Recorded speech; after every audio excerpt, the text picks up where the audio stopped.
Друзья, приветствую вас! Сегодня очередной выпуск нашей программы Lifehacker. Сегодня я буду рассказывать о том, как эффективно читать книги и управлять получаемыми знаниями.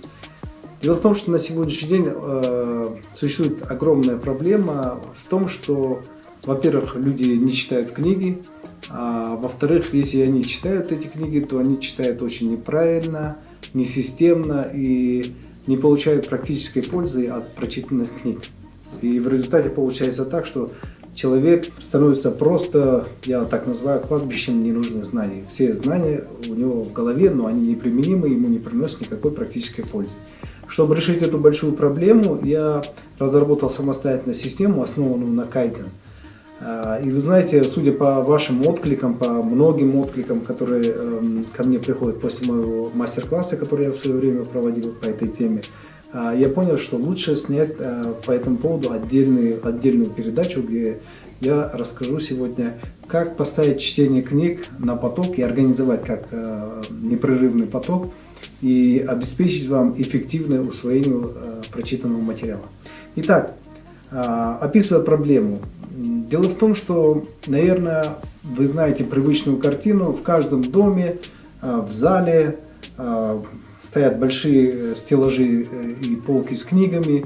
И когда гости приходят, понятно, они любуются на эти книги, но, как правило, практической пользы от этих книг очень мало. Люди хотят читать много. В процессе, в течение года выходят многие новинки, они тоже их хотят купить, прочитать, покупают, ставят на полки.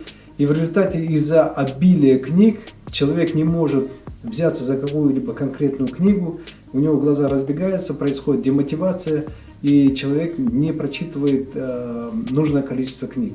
Я вам для примера приведу, что вы знаете, что топ-менеджеры 500 ведущих корпораций Америки, они в год читают от 50 до 70 книг в среднем. То есть, если обычный человек будет каждый год читать 70 книг, но очень правильно подобранных и нужных книг, которые могут принести ему пользу, то такой человек может достичь очень многого в этой жизни. Поэтому я сегодня хочу показать, как организовать этот процесс. Итак, я обрисовал проблему, существует очень много книг, трудно приступить к их чтению. И я хотел бы проиллюстрировать это на примере. Вот вы знаете, сам процесс чтения у вас узким горлышком является вот именно сама ваша возможность усваивать и читать книги. Поэтому чтение надо организовать как дробное питание. Вот представьте кишечник свой. Вы же не можете сразу там съесть казан плова за один раз. Но если его есть в течение 3-4 дней, то вы вполне спокойно можете съесть, и у вас не будет несварения желудка. То же самое с чтением книг. Надо выстраивать поток, при котором вы равномерно, постоянно читаете и усваиваете книги. Итак, начнем. Я сейчас буду демонстрировать на полках. Вы можете не обращать на то, как они расположены. Дело в том, что я сейчас переезжаю в новый дом, и поэтому уже специально заказал специальные полки. И книги находятся в полном здесь беспорядке. Я их еще не раскладывал. Поэтому можете не обращать внимания, как и где они сейчас находятся. Но я вам покажу принцип движения книг и как они организованы. Итак, приступаем. Итак, я вкратце сейчас покажу вам вообще все компоненты этой системы. Первый компонент этой системы организации потока прочтения книг — это полка под названием «Входящие». Полки все организованы у меня таким образом, что в одну полку у меня вмещается ровно 20 книг. Но в приплотном варианте 25 книг, от 20 до 25 книг. В результате 4 полки у меня вмещает ровно 100 книг. Это максимальное количество книг, которые я могу освоить в течение года. Больше даже нет смысла планировать и ставить на эти полки. Сами полки состоят из нескольких отсеков. Первый отсек — входящие. Второй отсек называется «Прочитанное». Третий отсек — «Читаю». Четвертый — «К прочтению». И пятый — «Классика». Итак, вы видите, что у меня здесь находится 5 отсеков книг. Каждый отсек состоит из 4 полок. В каждую полку вмещается 20-25 книг. Как это работает? Вот представьте, заканчивается год, например, 2018 год, или в этом году 2019, когда заканчивается, я в течение года формирую библиотеку будущего года. И это я работаю с отсеком под названием «Входящие». Каждую полку вы можете озаглавить так, как вам удобно. Вот у меня, например, верхняя полка – это инвестиции и все, что касается бизнеса. А вторая полка – это у меня все, что касается саморазвития. Третья полка – это у меня все, что касается психологии. И четвертая полка – все, что касается эффективности. Вот, и это идет насквозь, то есть сквозные. Вот если вот это, например, саморазвитие, то вот эта вся полоса идет саморазвитие. Вот эта вся полоса идет психология. Та вся полоса идет бизнес и инвестиции. Вы, наверное, поняли логику. Теперь вот как формируем библиотеку следующего года. В течение, например, 2019 года ко мне обращается много людей, рекомендуют прочитать какие-то книги и передают, дарят книги. Я беру эти книги, например, и ставлю сюда, полку «Входящие». Бывает так, что в этом году выходят какие-то новинки, мне хочется их прочитать, я иду в магазин, покупаю, ставлю тоже сюда. Я это буду показывать пока на примере одной полки, но вы поняли, что в зависимости от тематики я ставлю на разные полки. Теперь, чтобы формировать библиотеку следующего года, 100 книг, в размере 100 книг, я использую два IT-приложения. Первое IT-приложение я хочу вам продемонстрировать. Это приложение, и я вам настоятельно рекомендую закачать это приложение, называется LiveLib. Вот как оно выглядит. И вот я, например, захожу сюда. Когда вы заходите, вот здесь есть что почитать, новинки, подборки, книжный вызов по авторам, по жанрам и так далее. Вот я захожу в подборки и вот здесь, например, набираю Греф. И у меня выходит 70 книг, которые рекомендует Герман Греф. Я могу полистать, выбрать те книги, которые мне нравятся из библиотеки Грефа, купить и, например, положить их тоже сюда. Также могу выбрать любого бизнесмена или уважаемого мной человека, набрать и увижу его библиотеку или какие книги он рекомендует. И таким образом я формирую эту полку под названием «Входящие». Теперь, когда я сформировал эту полку, как я говорил, в течение года я докупаю новинки, это рекомендации друзей, плюс отбор через LiveLib я отбираю. Вы можете это набирать через Google, если наберете там любимые книги Германа Грефа или что рекомендует Герман Греф. Там у вас выйдет список, вы оттуда можете выбрать. Вы можете сформировать такую же библиотеку, там, например, книги, которые рекомендую я, Маргулан, и тоже формировать себе такую библиотеку «Входящие». Итак, наступил декабрь месяц 2019 года. Что я делаю? Я беру эти книги все и переношу в отсек, сектор, который называется «К прочтению». Каждый отсек, напоминаю, содержит от 20 до 25 книг. 4 направления, в которых мне интересно совершенствоваться. Итого, если брать весь отсек, то этот отсек содержит от 80 до 100 книг. Это предел, выше которого невозможно практически прочитать. Так как я скептически отношусь к скорочтению, то я не хочу наращивать скорость прочтения книг, потому что для меня важнее качество прочтения книг и насколько глубоко я проникаю в книгу и изымаю из этой книги все соки. Поэтому я не спешу, я читаю от 80 до 100. Еще раз напомню, что топ-менеджеры ведущих корпораций США, они читают от 50 до 70 книг. Если я читаю больше 70, то я считаю свою программу уже выполненной.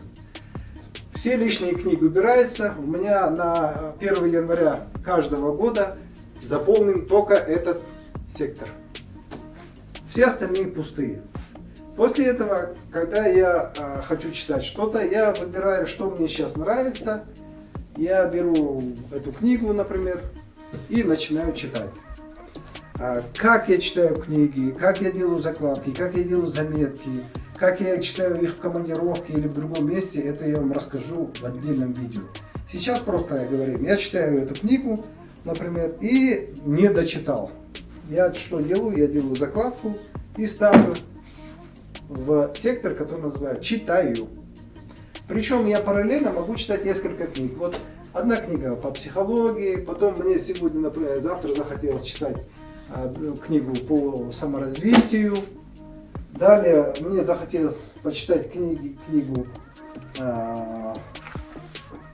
там, по другим каким-то дисциплинам, все ставлю сюда, вот, по бизнесу и так далее. Вот сектор читаю.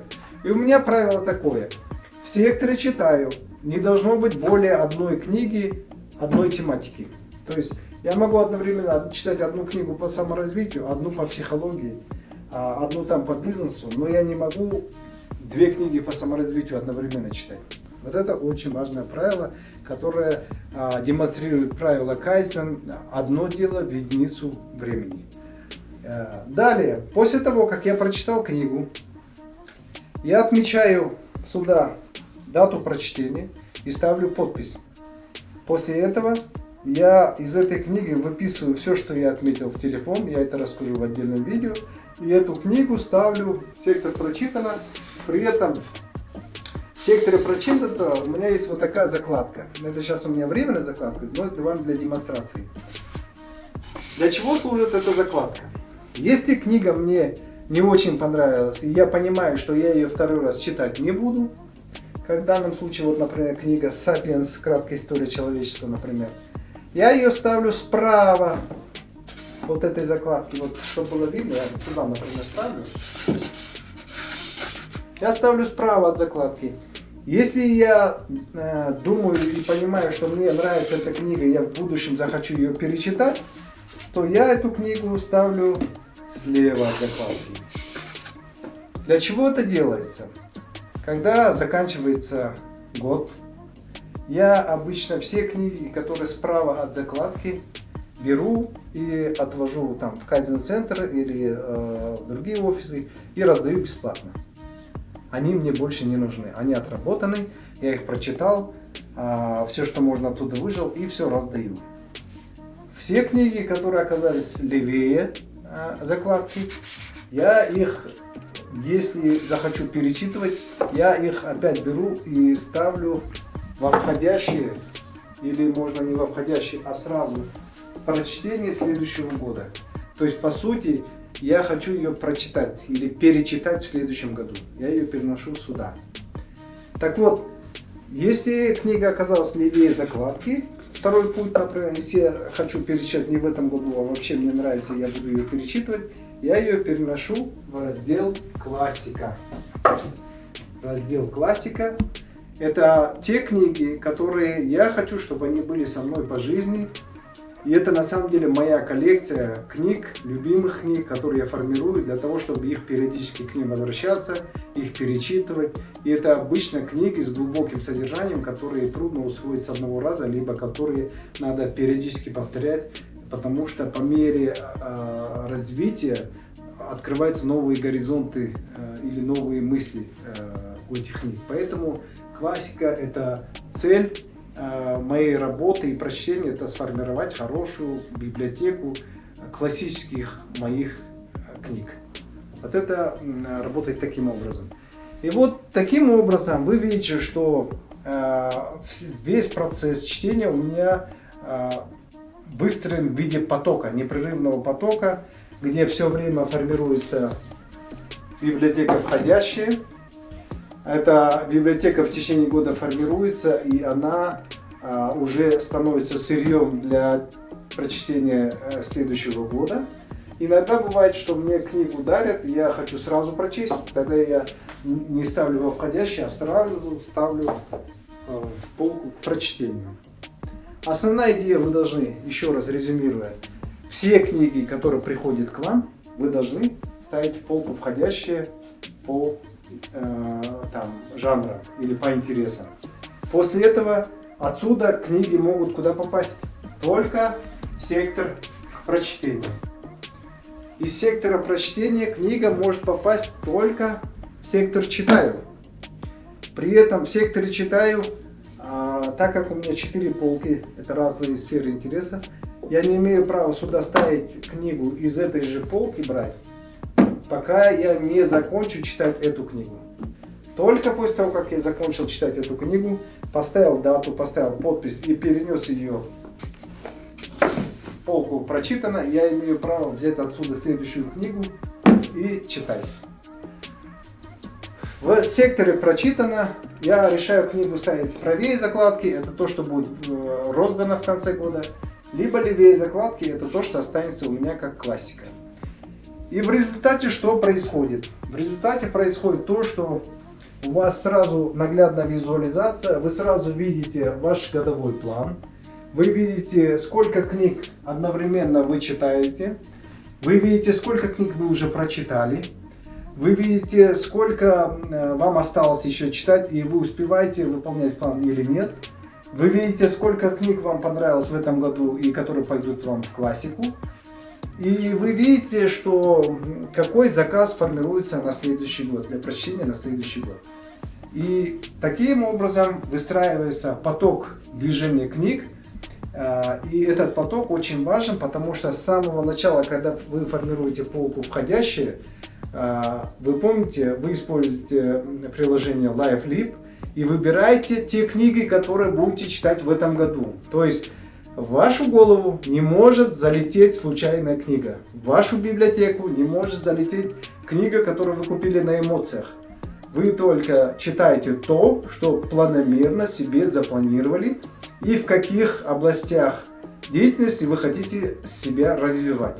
То есть вот это то, что вы сформировали входящее, которое перейдет в сектор прочтения, это и есть ваши будущие мозги, ваши будущие мысли, ваши будущие знания, которые вас будут вести к новым знаниям.